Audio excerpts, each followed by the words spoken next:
As the narrator, I must share a chilling tale that still sends shivers down my spine.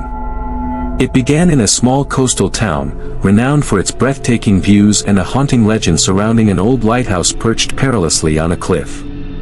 Years ago, a young woman named Clara lived in this town. She was a gifted singer, celebrated for her enchanting voice that could mesmerize anyone who heard it. Her performances drew crowds, and she dreamed of one day singing on grand stages far beyond the shores of her home. But one stormy night, Clara vanished without a trace, leaving only a haunting melody that echoed through the town, a melody that seemed to mourn her absence. Curiosity piqued, I decided to visit the lighthouse, drawn by the tales of Clara's ghost that locals whispered about. As I approached the weathered structure, the wind howled, carrying an ethereal tune that sent chills through me. The lighthouse loomed above, its once bright paint now faded and peeling, a ghost of its former self. I hesitated at the door, which creaked open as if inviting me inside. The air was thick with salt and secrets, tinged with the scent of damp wood. I climbed the winding staircase, each step creaking ominously under my weight.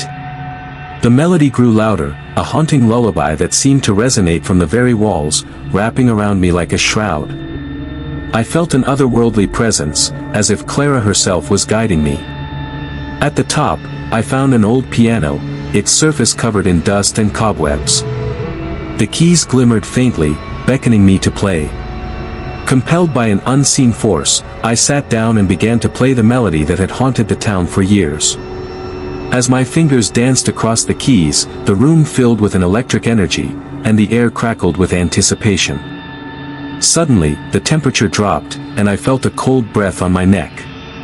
Clara's figure appeared before me, translucent and shimmering, her eyes filled with sorrow and longing. She sang along with me, her voice harmonizing perfectly with the melody. It was both beautiful and heartbreaking, a song of yearning and loss that echoed the dreams she had left behind. As the final notes faded, Clara reached out to me, her expression pleading. I realized she was trapped, bound to the lighthouse by her unfulfilled dreams and the weight of her sorrow. Understanding her pain, I vowed to help her find peace. I stopped playing and spoke softly, promising to share her story with the world, to ensure her voice would not be forgotten. As I did, a warm light enveloped her, and the haunting melody transformed into a gentle breeze that swept through the room. Clara smiled, her spirit finally beginning to lift. With a final whisper of gratitude, she vanished, leaving the lighthouse silent once more.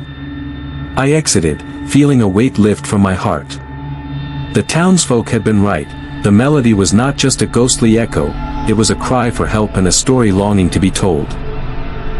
From that day on, I dedicated myself to sharing Clara's story with anyone who would listen.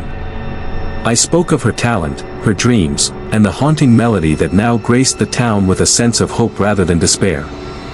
The lighthouse remained, but its haunting tune had transformed into a symbol of redemption, a reminder that even in darkness, there is always a chance for light and liberation.